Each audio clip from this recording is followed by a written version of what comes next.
Yang menyebabkan orang itu berpecah belah karena orang sibuk ngurus apa yang orang punya, tapi dia lupa dengan apa yang Allah kasih sama dia. Sibuk aja nengok tetangga, pantang nengok tetangga lebih kaya, iri dengki, diceritai. Nggak boleh nengok tetangga beli kipas, sibuk masuk angin, ngapain? Tetangga beli AC, ibu kepanasan, ngapain bu? Tetangga beli mobil, ibu beli bodrek. Kenapa beli bodrek? Pusing kepalanya mikirkan tentang hidup ini. Nggak usah mikirkan orang, mikirkan diri kita aja. Mikirkan apa yang Allah kasih sama kita. Maka jaga mulut, jangan sampai maaf tetangga tersakiti karena omongan kita. Jelas ibu? Pantang nengok tetangga lebih hebat, ceritain, oh apa? Kenal kau hati, kenal kali lah hati itu. Kenapa si hati? Rupanya emas yang dipakainya emas mentasinya itu. Kok tahu kau kak? Tahu lah, pernah nampak dia beli di serba 35.000 ujung batu kok. Lewat si hati itu dia lewat itu. Dengar dia berantem berkelahi perkara mulut. Maka hari ini kita berkumpul di sini, kita sadar kita punya salah, maka di ujung acara nanti kita saling bersalam-salaman, maaf-maafan. Apa kata Jibril alaihi salam ketika dia berjumpa dengan Rasulullah pada waktu itu tanggal 1 Syawal, Bapak Ibu. Tanggal 1 Syawal berarti hari pertama Lebaran. Jibril datangi Rasul. Jibril ngomong sama Rasul, ya Rasulullah, ya Jibril, maukah engkau mengaminkan doaku? Mau. Apa doamu Jibril? Jibril berdoa 3 kali Pak. Apa doa Jibril? 1, Jibril berdoa, ya Allah, jangan kau terima amal ibadah orang di bulan Ramadan, karena Ramadan sudah lewat pada waktu itu. Jangan terima amal ibadah orang di bulan Ramadan. Jangan terima amal ibadah orang Sosa 4. Kenapa? Kalau dia belum saling memaafkan kepada orang tuanya. Pokoknya Lebaran itu kita minta maaf Pak. Pertama sama orang tua kita. Makanya sibuk ketika Lebaran pertama banyak yang WA saya, mengechat saya dari Instagram, dari Messenger, semua di chatnya. Assalamualaikum Ustaz. Waalaikumsalam. Aku bilang, mesti kaki tak bisa melangkah, walau tangan tak bisa berjabat. Ku jawab, kok kenapa? Lumpuh apa sih? Mana kau? Ku bilang, bukan lumpuh Ustaz, endingnya tetap minal aidin wal faizin, mohon maaf lahir dan. Maka minta maaf yang pertama itu sama siapa Ustaz? Ma ayah, orang tua kita. Kalau masih hidup datangi ma ayah kau. Kalau sudah meninggal datang ke kuburnya, ziarah, doakan. Kalau jauh telepon. Nggak ada handphonenya Ustaz, belikan handphonenya yang bisa video call, nampak muka, geser-geser. Ustaz kan taunya ngomong aja. Rupanya Ustaz, ayahmu kau belikan kayak gitu. Ku belikan ayahku handphone geser-geser itu, oh Android. Rupanya ayahku kan udah tua, digesernya kuat, beserak huruf tuh di bawah. Enggak cocok nih ku pikir. Maka selagi orang tua masih hidup datangi, jangan ada alasan untuk tidak minta maaf sama mak ayah kita. Nggak akan diterima amal ibadah Ramadan yang sudah kita lewati. Yang kedua, minta maaf sama siapa Ustaz? Pasanganmu. Istri minta maaf ke suami, suami minta maaf ke istri minta maaf ke suami siapa? Suami sendiri, minta maaf Bu. Ingat Bu, dosamu banyak.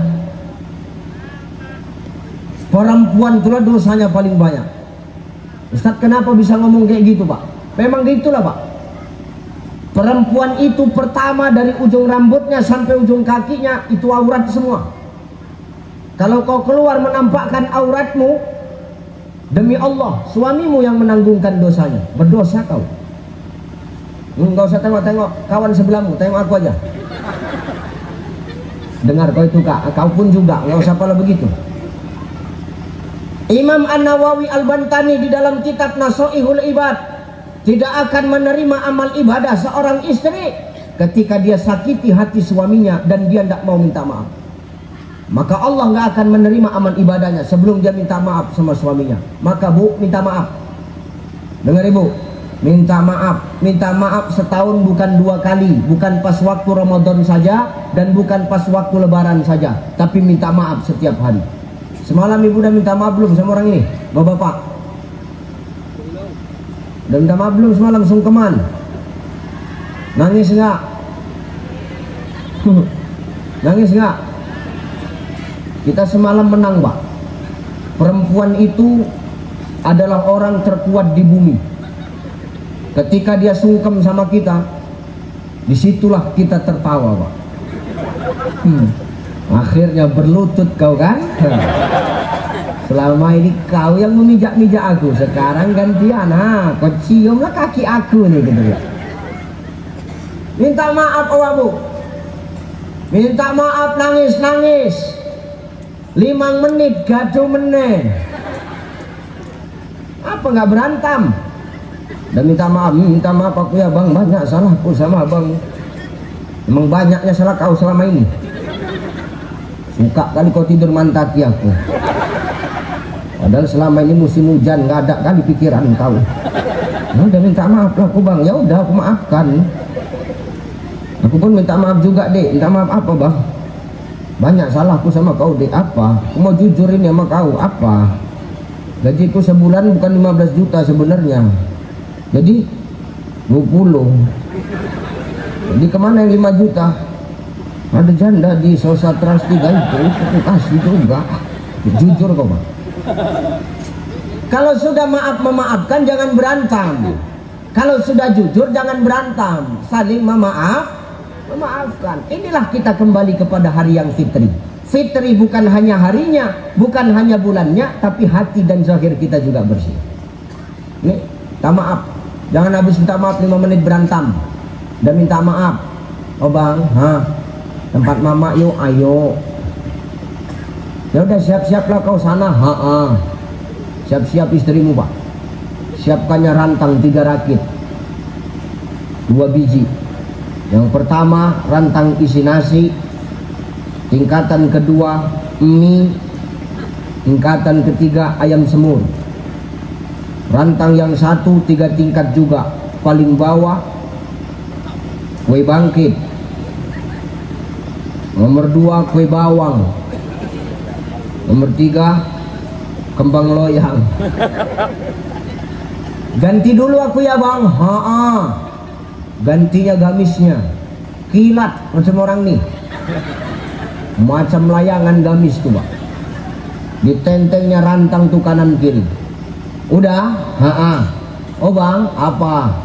Ini rem kereta udah kau benerikan bang? Udahlah. Betul, udah aman. Iya, Rupanya lakinya lupa boloin benerin rem tuh. Udah deh, udah naiklah, naik. Dipakainya sepatu high heels 10 meter tinggi. Lancip, kalau udah napak ke tanah, payah nyabutnya. Tangan 2 nyabut tuh, rap dah. Naik ke kereta. Gigi kita bang,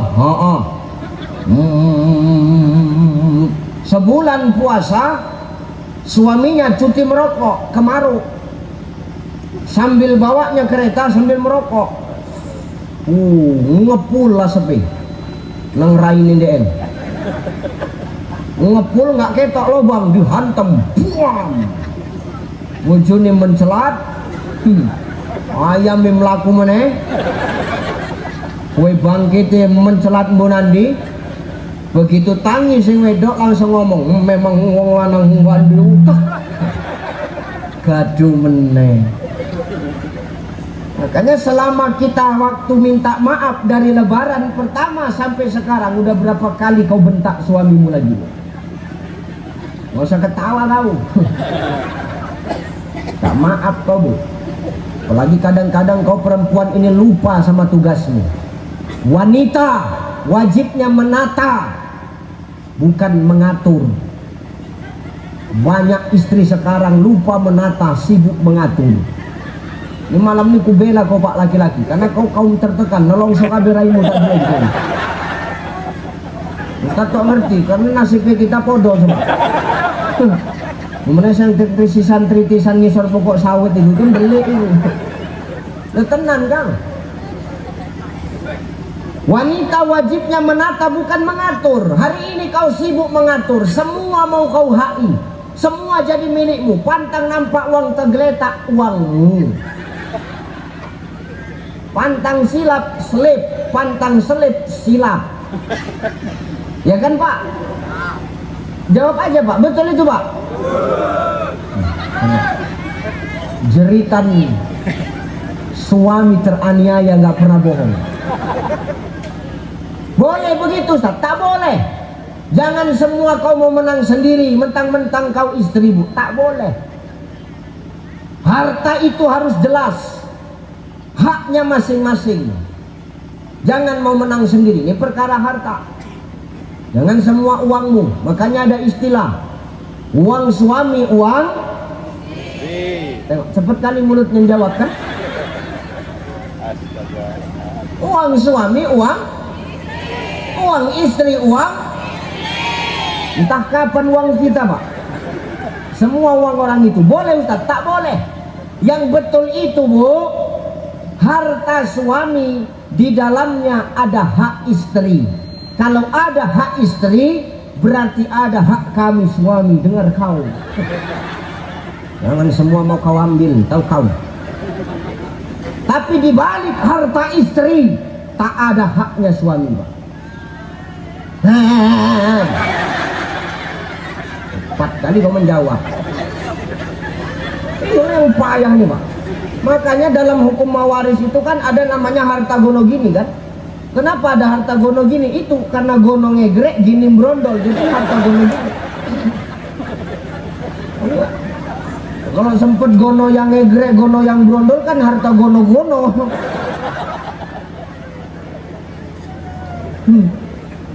Makanya Bu, di balik harta suami ada hak istri. Kalau ada hak istri berarti ada hak kami juga, bukan semua punyamu. Tapi ingat Pak, di balik harta istri tak ada hak kita. Kenapa? Karena Nabi pun demikian. Nabi itu gitu. Nabi tak pernah memakai harta Khadijah kecuali dua. Nabi minjam atau Khadijah yang memberikannya kepada Nabi. Selebihnya nggak ada. Jadi Pak Kades, kalau semalam kau kampanye kau pakai emas istrimu, itu utang, bayar.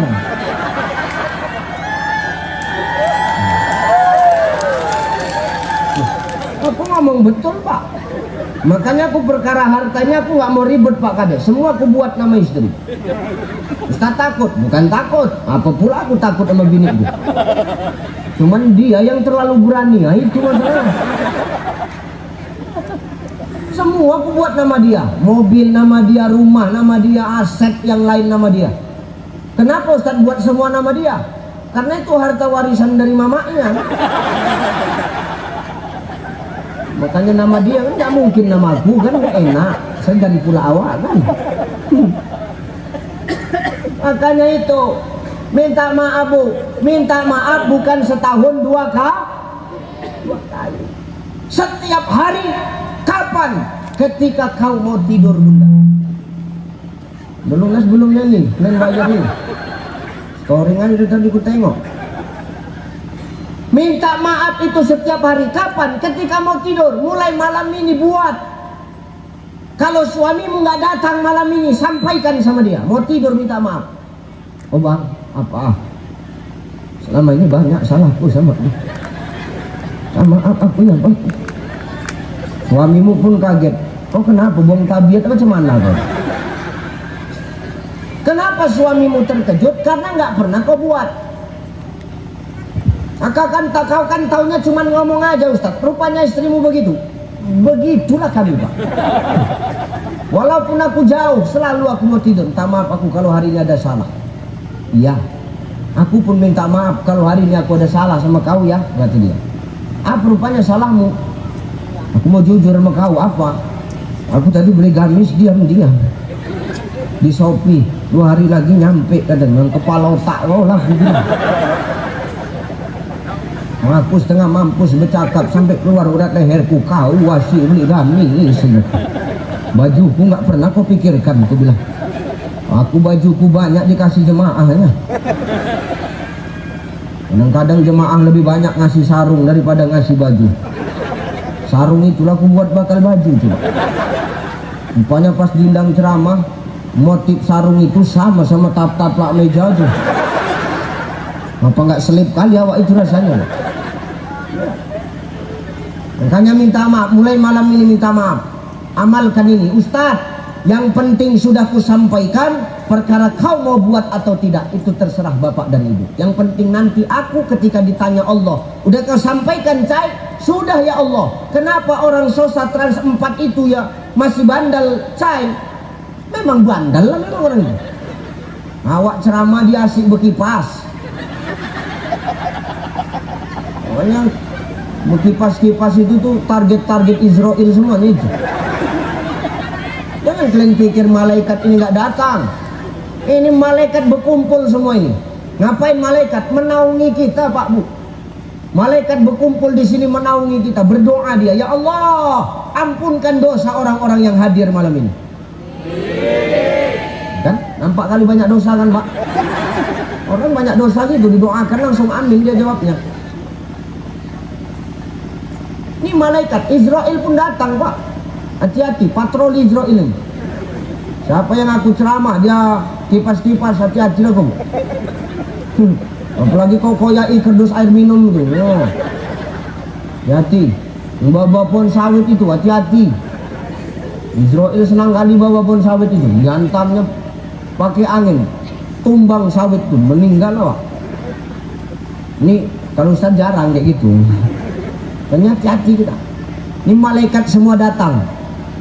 Malaikat dua, malaikat yang kedua dia hadir. Doakan apa doanya malaikat malam ini? Ya Allah, yang hadir ini duduknya hitung seperti sholat sunnah 1000 rakaat.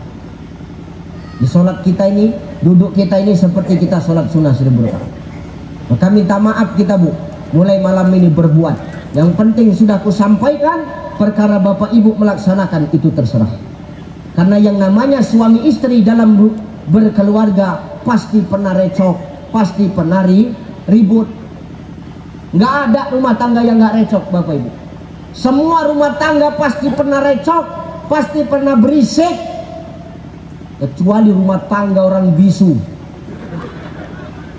baru nggak pernah recok, diam-diaman aja.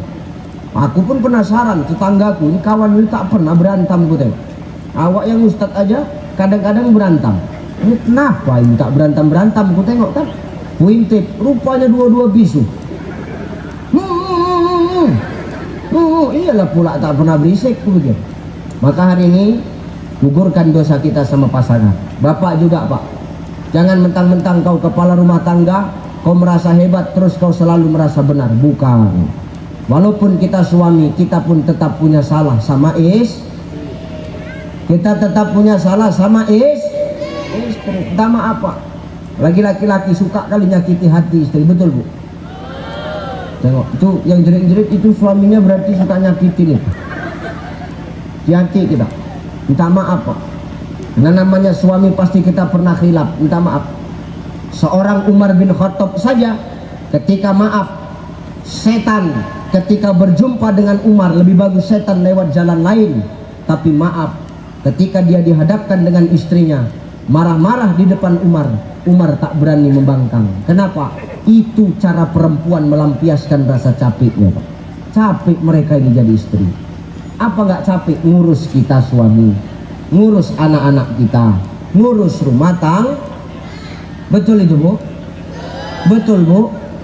Makanya perempuan ini adalah makhluk terhebat, makhluk terkuat. Demi Allah ini perempuan makhluk terkuat. Sampai-sampai malaikat iri dengan perempuan. Ditanya oleh malaikat, duhai Allah, kenapa engkau lama menciptakan seorang makhluk bernama perempuan? Apa jawab Allah? Tengoklah wahai malaikat Jibril, tengok Itu perempuan lembut tangannya tapi kuat membesarkan anak-anaknya. Tengoklah perempuan itu wahai Jibril, rapuh hatinya tapi kuat ketika disakiti oleh pasangannya. Itu perempuan, Pak. Makanya istri itu lebih kuat daripada suami. Ya kan nyata, Pak. Mana lebih kuat, suami apa istri? Suami apa istri? Istri. Makanya kan obat kuat untuk kita suami, nggak ada obat kuat untuk istri, karena kita lemah. Kita kuat secara fisik tapi lemah secara jiwa. Lemah ini, Bu. Walaupun pendekar suamimu, lemah ini jiwanya. Nggak usah cerita lah Pak pendekar. Nggak usah cerita. Pak Kades, di sini dia Kades, di depan bininya. Yang 3 orang itu samanya itu nasibnya.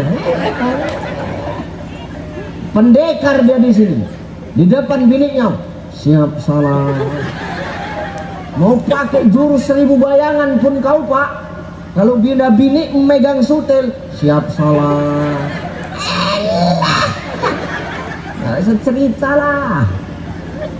Makanya nih perempuan wanita hebat, kuat fisik kita, lemah jiwa kita sebagai suami.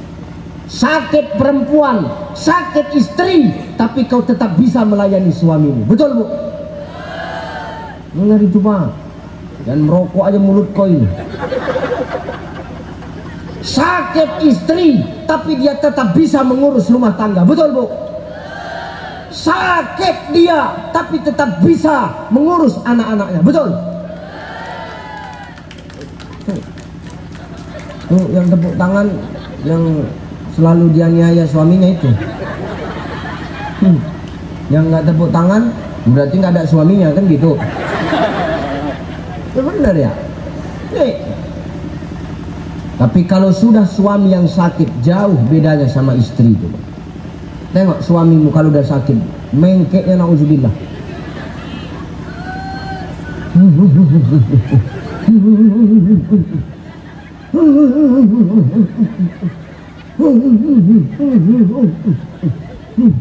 Kenapa, Bang? Sakit lah, udah tahu sakit nanya lagi mulut kau itu. Jadi abang pengen apa? Aku buatkan sop ya, Bang ya. Kenapa pahit mulutku, Bang? Minum bandrek ya, Bang. Pahit. Makan minum kawin mau, Bang. Orang kawin ini cepet. Parah ngono itu. Gitu pun istri tetap sayang. Sakit kau, Bang, tidur kau di pangkuanku, Bang, diusapnya kepala awak. Sehatlah kau, Bang. Jangan kau mati dulu, Bang. Surahan masih banyak. Nanti kalau udah lunas, kalau mau matilah kau, Bang. Sehat kau ya, Bang ya. Sambil diusapnya kepalamu, Pak, di pangkuan istri, sambil menyanyi istri. Bila Israel datang hampiri, tinggallah harta emas dan perak. Sehat lakimu. Maksud kau apa? Kau nggak senang mah, aku jangan gini cara kau berantem terakhir, tak boleh. Maka sebaik-baik kita suami, ketika kita punya salah, kita harus berani mengakui kesalahan kita. Yang namanya berumah tangga itu tidak akan pernah ada kesempurnaan kecuali kita mampu menutupi kekurangan pasangan kita, Bapak Ibu. Maka di hari yang fitri ini saya mengingatkan, minta maaf dan saling memaafkan itu bukan hanya ketika mau datang Ramadan atau ketika sampai di hari raya Idul Fitri saja, tapi memaafkan itu setiap hari. Alam nasrah laka sadrak, lapangkan dada kita. Kalau dada sudah lapang, maka kita akan mudah meminta maaf dan akan mudah memberi maaf. Kuncinya ada di dada. Innallaha la yanzuru ila suwarikum wa amwalikum, walakin yanzuru ila qulubikum wa a'malikum. Sesungguhnya Allah tidak melihat wajahmu, tidak melihat banyaknya hartamu, tidak melihat bentuk tubuhmu, tidak melihat penampilanmu, kata Nabi. Kalau perkara wajah, perkara penampilan, orang bisa masuk surga, nggak akan ada satupun di antara kita yang masuk surga, Pak. Karena pasti yang ganteng-ganteng yang masuk, yang cantik-cantik yang masuk, betul. Berarti siapa penghuni surga itu? Artis-artis itulah yang udah masuk TV. Kenapa? Mereka cantik-cantik, ganteng-ganteng. Kenapa? Mereka artis. Wa amwalikum, dan bukan hartamu yang menyebabkan kau masuk ke surganya Allah. Berapa banyak orang yang berharta tapi dengan hartanya dia semakin jauh dari Allah. Makanya kalau kita berharta ini, Pak, dengar, Bu, kalau sawitmu nggak mau trek, ini semalam panitia bilang, Ustadz jangan mahal-mahal lah Ustadz, sawit kami trek. Kalau mau sawitmu nggak trek, cemana Ustadz? Perbanyak sedekah. Cemana cara sedekah itu Ustadz? 3. Apa kata Nabi? Man kana lahu malun falyatasaddaq bimali. Kalau ada hartamu, silakan sedekah dengan harta. Setiap panen keluarkan, nggak mesti banyak, biar sedikit tapi rutin, daripada banyak tapi sekali seumur hidup. Biar 2.000 tapi rutin setiap hari, daripada 100.000 tapi 5 tahun sekali. Itu bukan sedekah, serangan pajar. Udah 5 tahun sekali 100.000. Ada yang dapat semalam? Udah jujur aja lah. Ulangkan itu. Sama siapa kami ulangkan Ustaz? Tak jumpa lagi sama orang. Masukkan ke kotak infak, niatkan kau pulangkan uang serangan pajar. Ustaz kenapa marah? Karena aku gak kebagian, marah lagu. Maka harta itu jangan membuat kita sombong. Biar sedikit kita sedekah, tapi rutin daripada banyak tapi sekali seumur hidup. Na'udzu. Ustaz apa? Nggak ada hartaku Ustaz.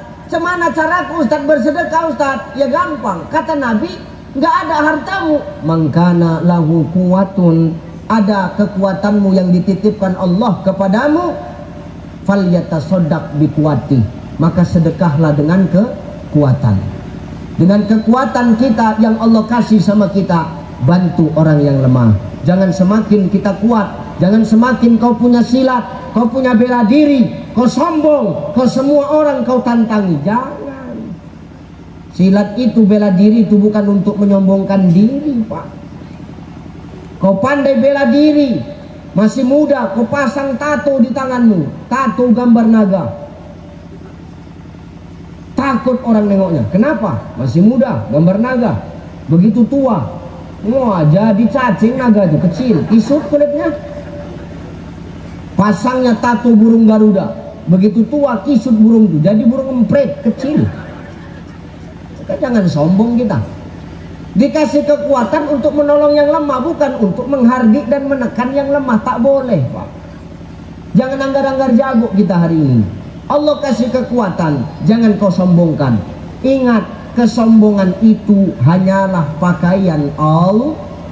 Kesombongan hanyalah pakaian Allah.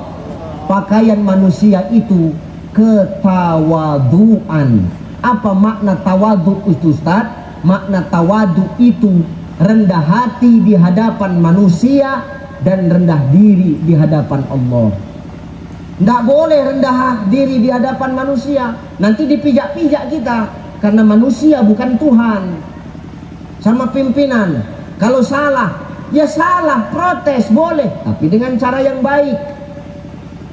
Maka kita rendah hati di depan manusia, rendah hati di hadapan Sang Pencipta. Siapa? Allah. Apa buktinya kita rendah diri di hadapan Allah? Ketika kita sholat, tengok Bapak Ibu, kepala yang kita jaga senada, sebaris dengan tempat kita memijak tanah, namanya kaki, selaras Pak Kades. Nggak ada bedanya sujud Pak Kades dengan sujud warganya, semua sama.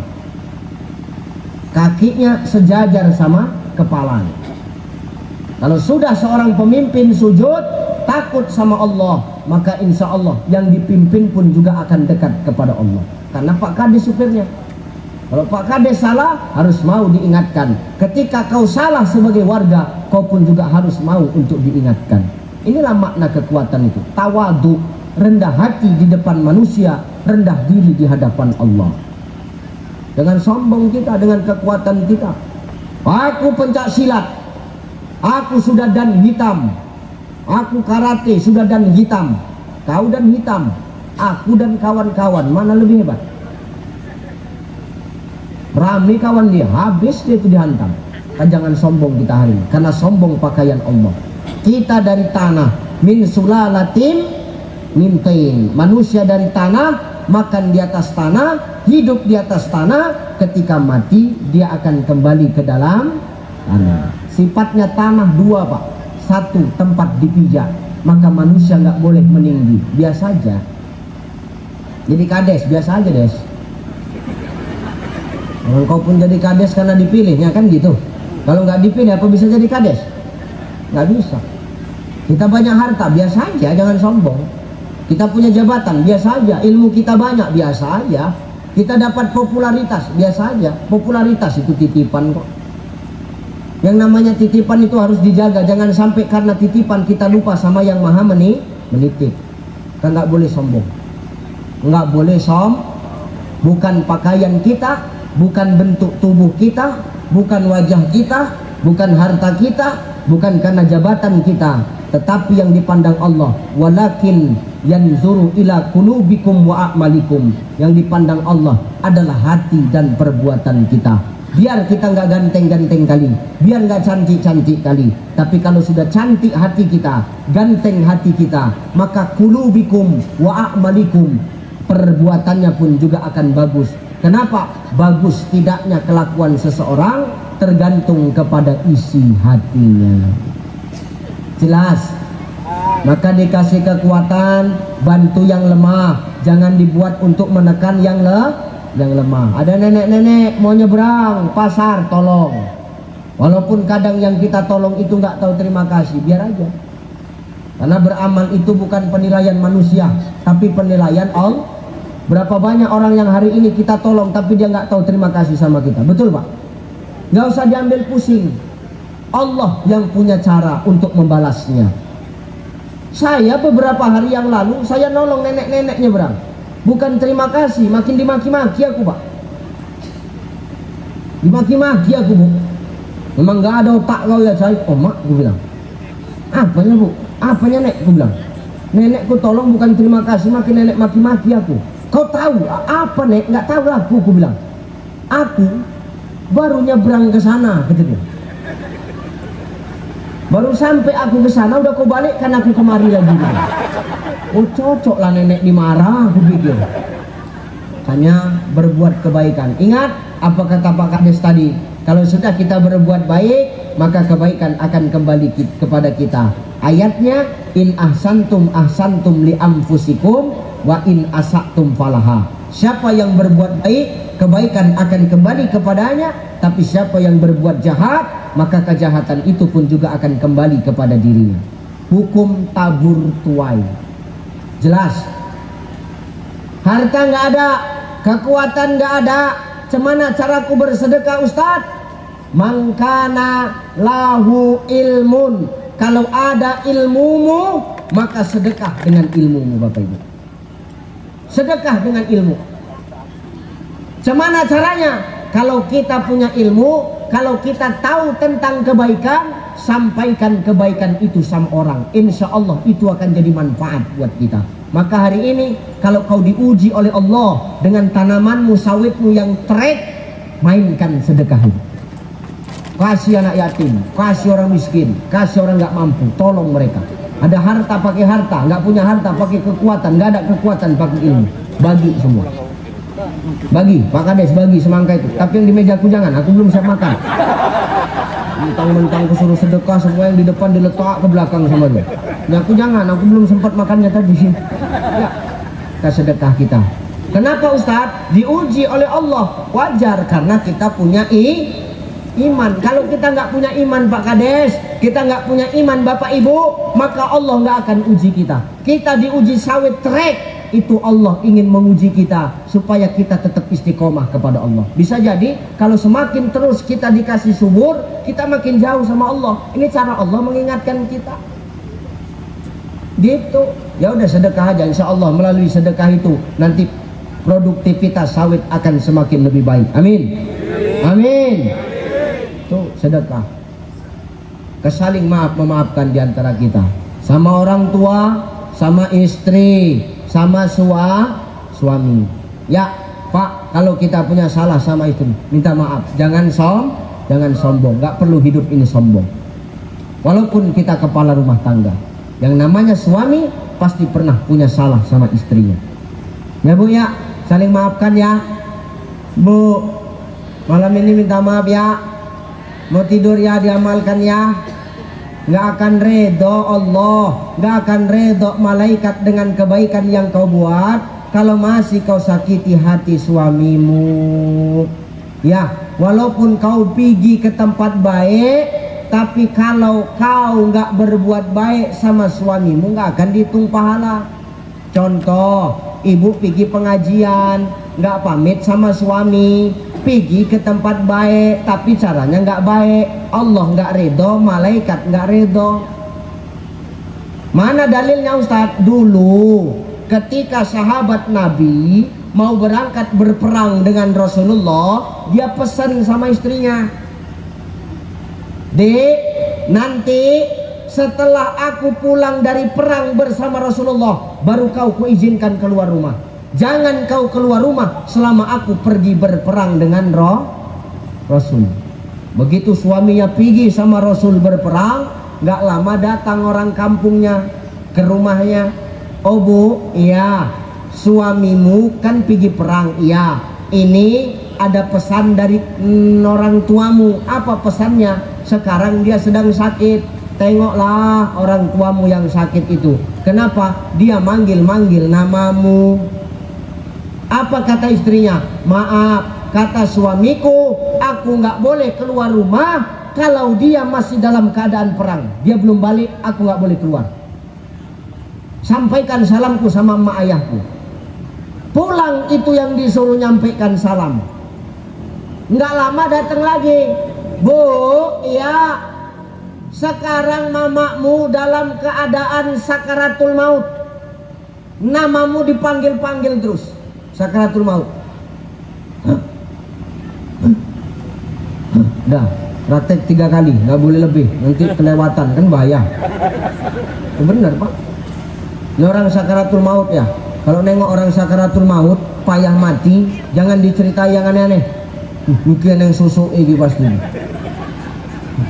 Payah mati biar dukun iki, gambung jarkep niki. Umpama. Nggak boleh. Kalau kita melihat orang sakaratul maut, jangan kau ceritakan kejelekannya. Kalaupun kita tahu, pura-pura aja kita nggak tahu. Ceritakan aja kebaikannya. Iya orang baik dulu ini, baik kali, baik.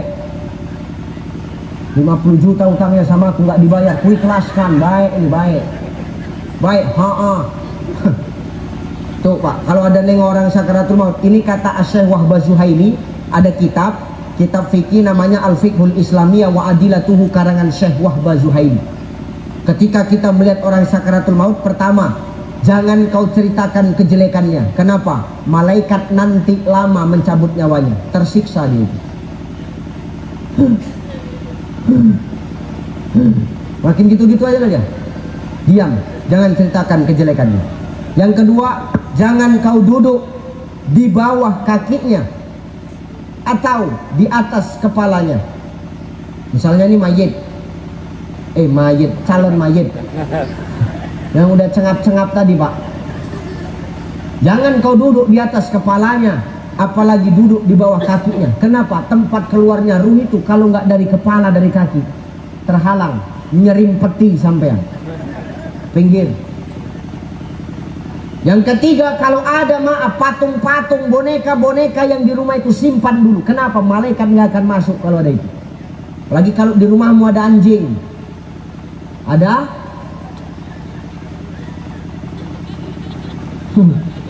kalau di rumahmu ada anjing, nggak mau malaikat tuh masuk.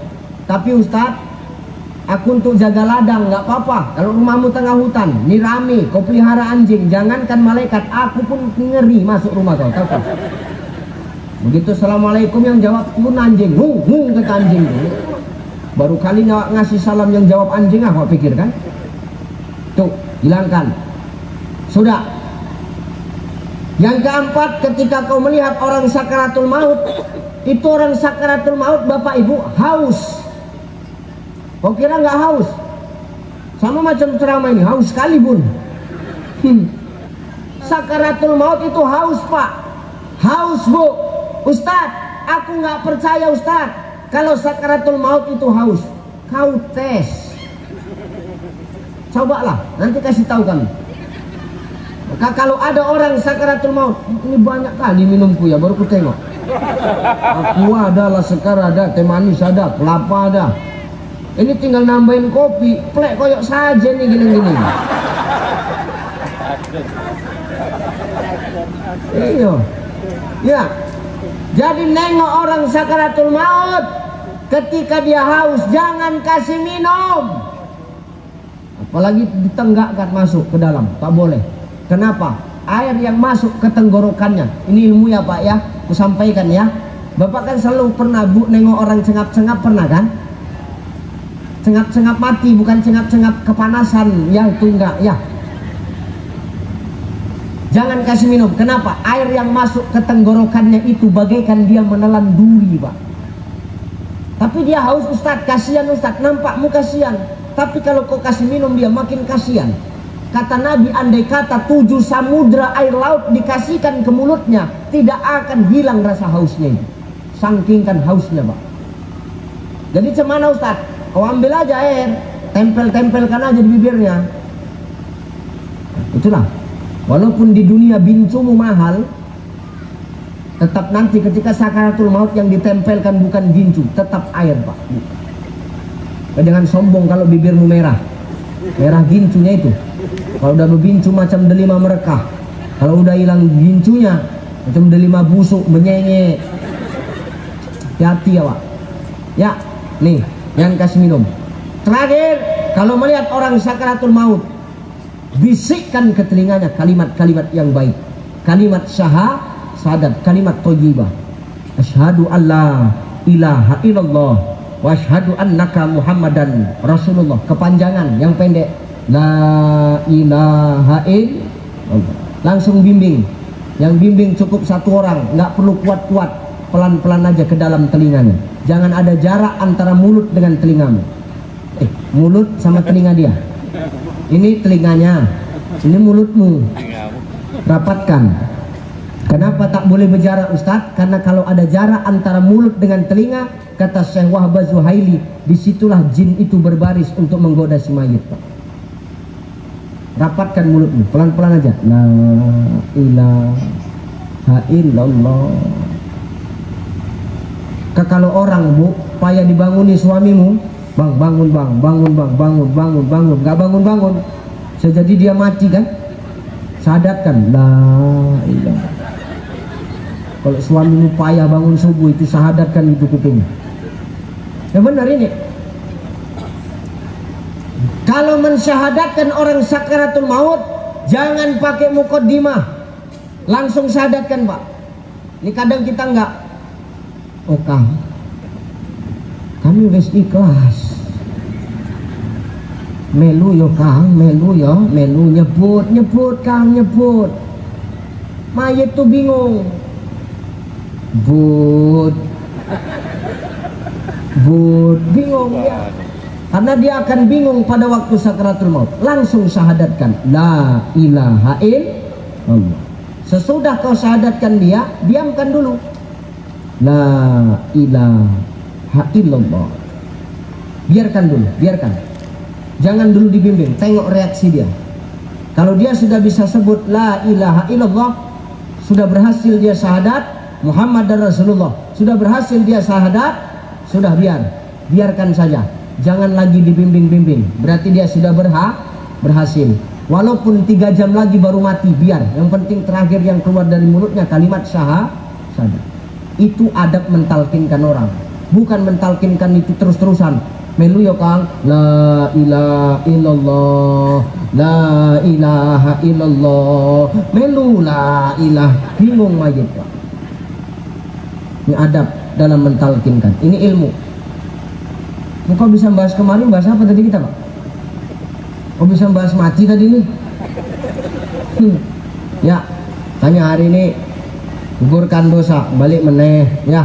Nih, mau tidur maaf-maafan. Kita jangan sombong sama pasangan. Minta maaf sama istri sama pasangan. Suami minta maaf sama istri minta maaf sama suami. Saling maaf-maafan. Yang ketiga, tidak akan diterima amal ibadah orang di bulan Ramadan yang sudah dia telah jalani kalau dia belum minta maaf sama jiran tetangganya. Nih, sama jiran tetangga, maaf-maafan kita, Pak. Yang namanya hidup bermasyarakat, kita pasti pernah menyakiti hati saudara kita, jiran tetangga kita. Apapun ceritanya, tetangga itu tetaplah keluarga terdekat kita. Baik buruknya kita, susah senangnya kita, yang tahu tetangga kita. Kalau kita senang, yang senang siapa? Tetangga. Kalau kita susah, yang ngejek siapa? Nah, tuh tetangga kita serba bisa, Bapak Ibu. Karena itu seni dalam bermasyarakat. Maka kata Nabi, "Man kana yu'minu billah wal yaumil akhir falyasil rahimah." Siapa yang beriman kepada Allah dan beriman kepada hari akhir, maka hendaklah dia menyambung tali kasih sayang di antara mereka. Caranya gimana? Saling maaf, memaafkan, dan gugurkan dosa kita dengan saling membuka hati kita untuk memberi maaf kepada orang yang pernah menyakiti kita. Insya Allah kalau sudah begitu, insya Allah di hari yang fitri, di bulan yang fitri ini kita kembali fitri. Ingat, minta maaf tidak setahun 2 kali, waktu pas mau Ramadan saja atau pas lebaran saja, tapi minta maaf setiap hari. Kapan itu mau tidur amalkan. Maaf kepada emak ayah, maaf kepada pasangan kita, maaf kepada jiran tetangga kita. Insya Allah silaturahim akan terjaga. Bagaimana caranya silaturahim itu terjaga, Ustadz? Kata Nabi, sallu arhamakum walau bisalam. Sambung tali silaturahim walau hanya dengan mengucapkan salam. Jadi setiap kita bertemu selalu ucapkan salam. Hakul muslim alal muslim khams. Haknya seorang muslim kepada muslim yang lain apa, Ustadz? Ada 5. Salah satunya apa? Raddus salam, saling memberi dan menjawab salam. Salam ini macam-macam. 1, ada salam yang wajib dijawab. Salam yang wajib dijawab yang mana? Ketika kita 1 lawan 1 ketemu, Pak Kades ketemu sama saya, Pak Kades ngucap salam, Assalamualaikum Pak Ustadz, wajib ku jawab. Kalau nggak ku jawab, aku orang yang sombong. Kenapa? Pak Kades sudah mendoakan aku, tapi aku nggak balik mendoakan beliau, maka aku orang yang sombong. Salam itu kan doa. Assalamualaikum warahmatullahi wabarakatuh, keselamatan, rahmat dan berkah Allah untukmu. Datang yang jawab, waalaikumsalam warahmatullahi wabarakatuh, keselamatan, rahmat dan berkah Allah juga untukmu. Maka kalau 1 lawan 1 ketemu ucapkan salam, Assalamualaikum. Kalau sudah setiap pertemuan mengucapkan salam, insya Allah Allah akan jaga silaturahim di antara kita. Yang kedua, ada salam yang nggak wajib dijawab. Pertama, salam siapa yang nggak wajib dijawab? Salam yang salah, salam yang kebalik. Macam panitia tadi, waalaikumsalam warahmatullahi wabarakatuh, apa lagi mau jawab? Salam kebalik. Yang kedua, salam adat, itu tidak wajib dijawab. Kalau aku orang Jawa, apa salamnya kita, Pak? Kalau nuwun, itu nggak wajib dijawab. Kenapa nggak wajib dijawab? Karena nang Al-Quran nggak eneng tulisan kalau nuwun. Salam adat, kalau kita orang Batak, horas, tak wajib dijawab. Kenapa? Karena horas tak ada dalam Quran. Jadi dijawab atau nggak dijawab sama-sama nggak berdoa. Yang ketiga, salam lewat WA, SMS, chat, messenger, Instagram dan lain sebagainya, disingkat-singkat, itu tak wajib dijawab. ASS Ustaz,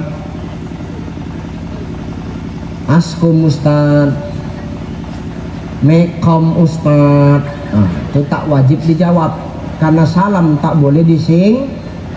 Maka ibu, walaupun lewat tulisan, kau anak-anak muda, walaupun lewat tulisan, jangan kau singkat-singkat salam, Pak. Tetap tulis secara sempurna, karena beda tulisan maka akan beda maknanya. Jelas? Yang ketiga, ada salam yang kita nggak butuh jawaban. Kapan itu? Waktu kau sholat. Assalamualaikum warahmatullah. Nggak usah pala jawab waalaikumsalam.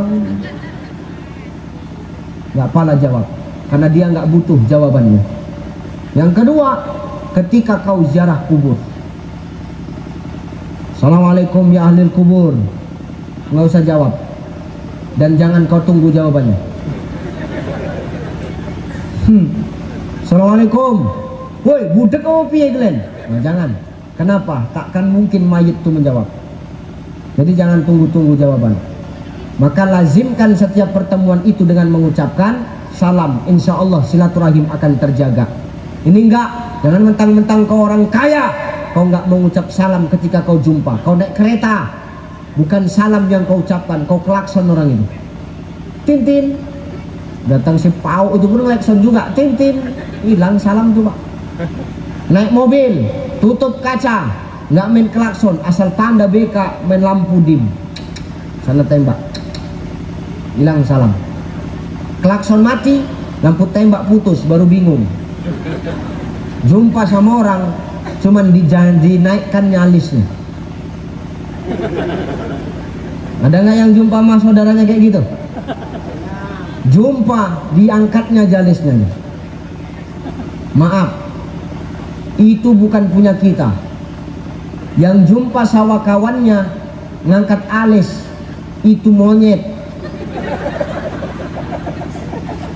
Nggak percaya kami Ustaz, tengoklah di kebun binatang itu Pak. Monyet tuh kalau nampak sama kawannya pasti gini-gini orang. Jadi kalau kita hari ini jumpa sama saudara kita, sama tetangga kita cuman mengangkat alis, berarti kita sama macam. Itu bukan aku yang ngomong, tuh kalian yang nyambung ya. Aku cuman mancing, maka hati-hati. Supaya salam ini tetap kita ucapkan dan terbiasa ketika jumpa sama saudara kita. Maka itu kita awalkan dari diri kita. Dari mana Ustaz? Dari rumah tangga. Ibu buat, kalau suami mau pergi dari rumah, ucapkan salam. Bang, hati-hati ya bang ya, kecup tangannya. Udah tua Ustaz, yang tua itu enak, agak-agak bawa tanah sedikit. Ya benar tuh. Suami keluar rumah cari nafkah, kecup tangannya Bu. Hati-hati bang. Istri keluar rumah karena izin suami, kecup tangan suami. Pergi ya bang. Assalamualaikum, salam ibu. Sepele tapi besar pahalanya. Apa pahalanya Ustaz? Kata Nabi, seorang istri yang mencium tangan suaminya ketika suaminya keluar rumah atau ketika dia keluar rumah karena izin suaminya, maka ketika dia kecup tangan suaminya, pahalanya sama seperti dia mencium Hajarul Aswad, batu hitam yang tertempel di dinding Ka'bah. Orang berebut waktu tawaf mencium Hajarul Aswad. Ibu nggak perlu kau jauh-jauh Bu. Di rumahmu ada Hajarul Aswad, batu hitam. Mana Ustaz? Tangan suamimu itu Hajarul Aswad. Apalagi tangan suamimu hitam, makin besar pahalamu. Makanya tangan kuku biarkan hitam, biar besar. Ustaz kan cuma bercakap aja, Ustaz rupanya buat begitu. Buat begitulah. Aku bilang sama istriku, kalau kemanapun aku pergi ceramah, aku panggil Umi, iya Pak. Dia kan panggil aku Papa. Sekarang gini Bu, itu istri-istri siapa? Istriku kan. Ada masalah. Jadi kok heran-heran kau. Rupanya Ustaz nggak boleh romantis. Orang Nabi aja ngajari romantis kok. Nabi itu manggil istrinya Aisyah itu Humairah, wahai pipi yang kemerah-merahan. Itu kan Nabi Ustaz, merah pipi istrinya. Biniku Ustaz hitam. Cemana manggilnya? Carilah bahasa Arab hitam itu. Apa bahasa Arab hitam? Aswadun. Panggil dia, ya Suwaidah, wahai yang kehitam-hitaman. Paten bahasa Arab awak kan. Ustaz, biniku putih. Cemana Ustaz? Carilah bahasa Arab putih. Apa Ustaz? Abiadun. Panggil dia, ya Baidiyah, wahai yang keputih-putihan. Berarti bini mau penyakitan kan gitu. Ustaz, biniku kalau udah undangan jidatnya merah, pipinya kuning, dagunya hijau. Cemana Ustaz? Panggil dia, ya lampu lalu lintas mesin. Ustaz apa? Gemuk badan biniku Ustaz. Cemana cara manggilnya? Panggil dia yang bagus. Jangan kau panggil, weh speaker aktif kemari, ya tak boleh. Weh kulkas 2 pintu kemari, tak boleh.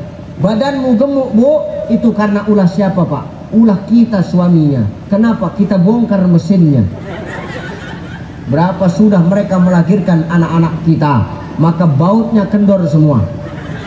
Dulu mereka langsing, sekarang melar badannya. Kenapa? Melahirkan anak-anak kita. Maka wajar seorang perempuan itu 3 tingkat derajatnya di atas laki-laki. Ya Rasulullah, siapakah orang yang harus aku hormati? Siapa yang aku muliakan? Mamamu, lalu mamamu, lalu mamamu, lalu ayahmu. Berapa ibu? Berapa bapak? Bapak? Ibunya? Setuju? Sekarang gini. Ibunya berapa? Ibunya berapa? Bapaknya? Setuju? Gimana orang ini Pak? Aku udah berusaha Pak, cuman orang ini tetap nggak mau. Gimana lagi Pak kan? Maka yuk sama-sama kita perbaiki hari ini. Hati-hati kita. Ya, insya Allah kalau sudah kita setiap pertemuan kita saling mendoakan dengan saling memberi salam, insya Allah pertemuan kita akan dijaga oleh Allah Subhanahu wa Ta'ala. Persaudaraan kita akan terus dikuatkan oleh Allah Subhanahu wa Ta'ala. Maka pesanku ada 4. Wah, sudah jam 11 lewat. Aku besok balik naik kereta api jam 8. Malamnya aku balik ke Rantu Perapat. Takutku nggak terkejar. Udahlah ya, jam segini aja ya. Udah ya Pak ya. Tolonglah. Udah ya. Insyaallah nanti kita jumpa lagi. Udah.